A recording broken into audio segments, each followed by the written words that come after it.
Bonjour et bienvenue dans l'émission Brève de poésie. J'ai l'immense plaisir aujourd'hui de présenter le dernier recueil de Philippe Coleman, Arbrissime, publié aux éditions Le Coudrier et illustré par les magnifiques aquarelles de l'auteur. Donc, je vais vous en lire un certain nombre d'extraits. Et le livre est dédicacé à mon père qui fut un grand arbre. Longtemps, je t'ai cherché, arbrissime, arbre ultime, arbre de tous les jeux et de tous les aveux. Voilà que tu te dresses, dans l'humilité bleue d'un soir comme les autres, et pourtant différent.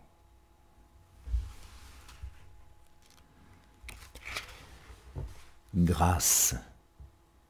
Quel autre mot s'impose pour nommer l'élégance de mon arbre d'enfance, lui qui marqua très tôt dans mes paumes si nues les lignes de la vie.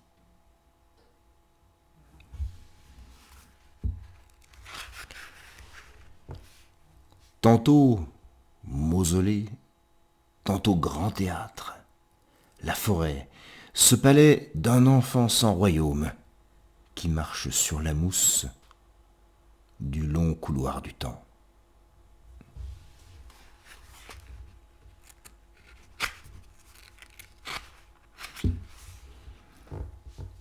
L'enfant s'est arrêté devant un arbre mort.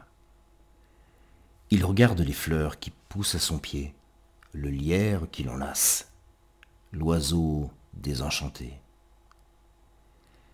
À ce moment du jour, le ciel est à la peine et l'enfant, silencieux, devient une prière.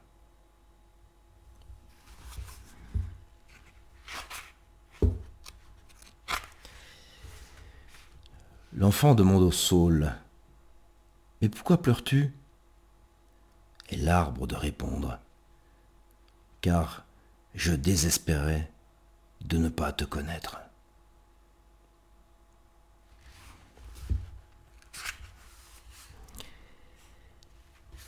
Pardon. Au solstice d'été, la forêt forme crypte, où la lumière tombe des soupiraux du ciel.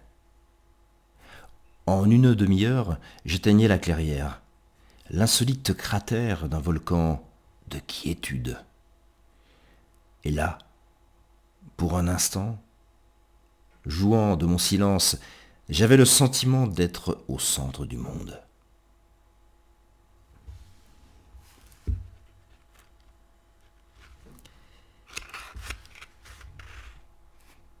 Souvent un merle siffle, racole les passants, ravit les mélomanes, les provoque en duel. Et son arbre refuge jubile de savoir qu'aucun d'entre eux ne peut débusquer l'oiseau noir.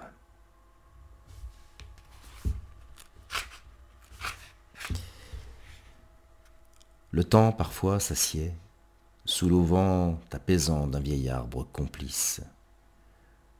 L'oiseau suspend son vol, le vent reprend son souffle, l'enfant recoue la terre.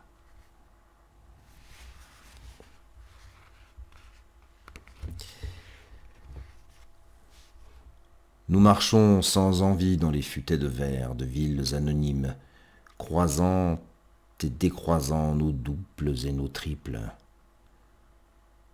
Nous menons une vie proche du simulacre, comme oiseaux empaillés, perchés sur leur mémoire dans des arbres vitrés.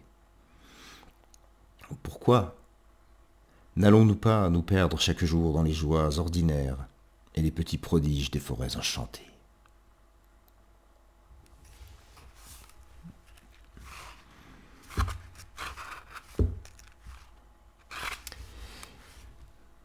D'une branche cassée refaire tout un monde, un bâton pour la route, le sceptre inattendu d'un royaume interdit, un prétexte au poème.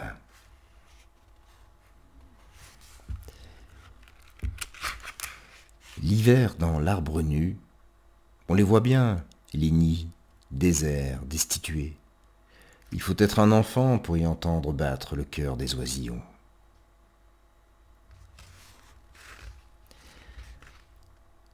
Interprète du cœur, l'écorce parle aux mains, raconte la mémoire et par ses rides donne comme un peu de sagesse.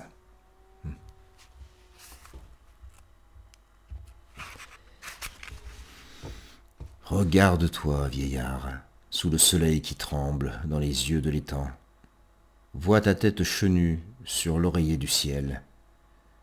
Regarde-toi, vieil arbre, ta peau n'est plus qu'encoche, qu'écorce burinée par les pluies et les vents de ton unique escale. Et pourtant, tu voyages, tu n'as jamais cessé.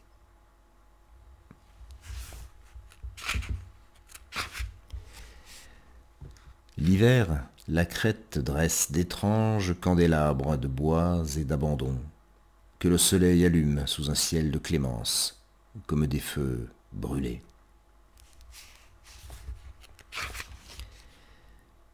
Deux moineaux sur la branche partagent le silence. Bientôt ils chanteront le printemps revenu, et de sa sève l'arbre fécondera l'étoile.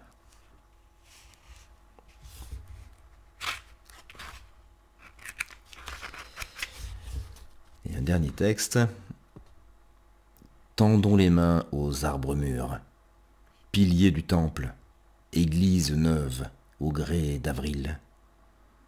Les cœurs gravés, des ex-voto.